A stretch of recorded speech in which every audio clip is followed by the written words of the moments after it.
As we continue our contemplations in the mountains of Armenia about the difference between being nice and being kind, setting boundaries with kindness, and knowing when to set boundaries, even when it's something you could do, so you think you should do, then you don't set a boundary and later on feel resentful.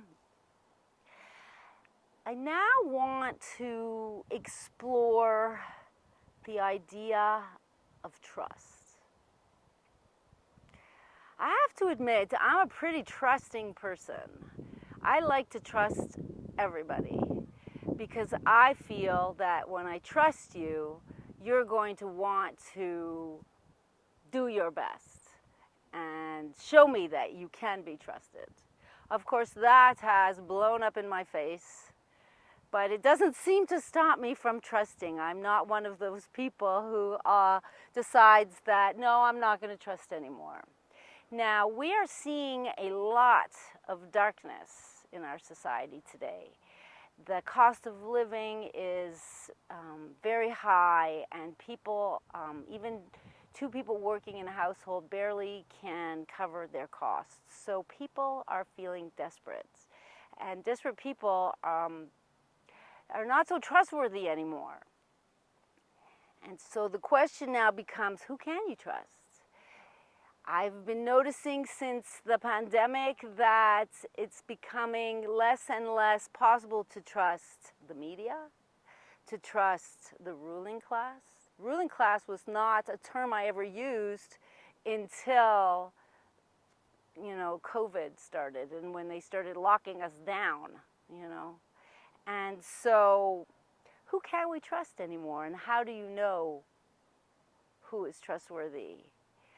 I have a story I'm going to tell you. Once in Panama, I was driving to my salsa class, and I'm at a light, and it goes red, and it goes green, and it goes red, and it goes green, and I'm like, what's going on? And all the cars are building up on all the different sides. So I got out of my car, and I locked the door, and I went to see what was happening. And there was this one car, and you can kind of tell the bad boys have a kind of car, it's like these Corollas or these typical cars that don't have a lot of markings on them, and there's a lot of them around. And there were 4 guys sitting in that car, and they were facing the wrong way in traffic. And then on the other side of the light, there was another bad boy car who was like yelling and saying, tell him to get out of the way, he's blocking traffic. And the car I was next to was like, I'm not going, I'm staying right here. So I looked at him, and with love and kindness, I said to him, well, you don't really have a choice. You have to back up. But I said it to him like I was his loving mother. And we had a conversation, and finally he agreed to back up. I don't know what happened after that, because as he was backing up, the other guy was following him this way. So that was the end of my experience. But because I approached it with love, and I approached it with kindness, nothing bad happened to me. I know another story of a man who was driving out of a parking lot in Panama, and he got rammed in the back of his car.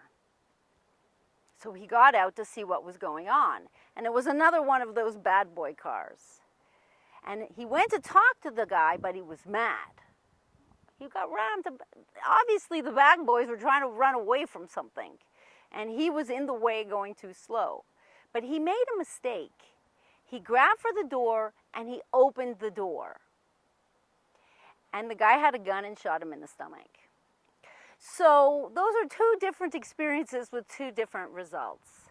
I feel that it's important to treat people with as much kindness as possible, so that even if they're angry and they hate, they might have a moment, like a break, where they can feel some love and feel some care. Because we don't know what happened to those people and why they are how they are. Now, of course, it all depends on the circumstances. And there are some circumstances where it is much better to just walk away. But then you have to start looking and feeling into your intuition to be sure that you're safe. And as long as you're safe, then we can look at whether or not it's possible to trust that person to share and have a conversation. If you're not safe, well, then you walk away and you remove yourself as quickly as possible, which could be the case in some situations, like with the guy who was rammed in the back of his car. Probably would have been better to wait for the police to come and see what happens. Let me know about your experiences trusting people and how that's gone for you, because I really want to believe in humanity as much as it is very difficult today to do that. I still think that love is the only way we are going to overcome all the darkness.